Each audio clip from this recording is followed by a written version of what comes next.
In this video, I will show you how to pay someone with Bitcoin on Cash App. So, let's get started. Start by opening the Cash App on your device. Locate the icon in the bottom left corner of the screen that displays your account balance and tap on it. This will take you to a screen where you can manage your financial assets. From here, navigate to the Bitcoin section by tapping on the Bitcoin icon, which is specifically designated for all Bitcoin-related activities within the app. Once you've accessed this section, you'll see options for buying Bitcoin, selling it, or viewing your Bitcoin balance. To make a purchase, select the Buy button, which will prompt you to either choose a preset amount or manually enter the amount of Bitcoin you'd like to buy. Enter your desired amount, review the transaction details, and then tap the Confirm button. This action will finalize your purchase, and the Bitcoin will be added to your Cash App account balance almost instantly. Once your Bitcoin is in your account and you're ready to send it to another wallet, return to the Bitcoin section of the app. Look for the arrows icon on the right-hand side of the screen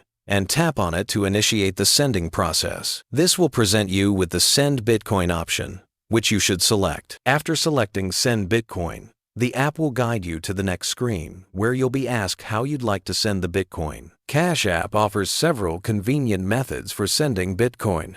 You can send it to a contact's name if they are already in your Cash App contacts, use their unique Cash App tag, or input their Bitcoin wallet address directly. After you've entered the recipient's information, confirm that all details are correct by reviewing them carefully. Once everything checks out, tap on the recipient's name or address to proceed. The app will then prompt you to confirm the transaction, showing you a summary of the amount you are sending, any applicable fees, and the recipient's details. After confirming, Cash App will process the transaction and notify you that the withdrawal has been initiated. Depending on network conditions, the Bitcoin transfer may take some time to complete, but the app will keep you informed about the status of your transaction. Finally, after the transfer has been initiated and you've reviewed the confirmation notification, tap the Done button to close out the process. At this point, your transaction is complete, and you have successfully purchased Bitcoin on Cash App and sent it to another wallet. This streamlined process makes it easy to manage your cryptocurrency directly from the app, whether you are buying Bitcoin for the first time or transferring it to a friend, family member, or external wallet for other purposes.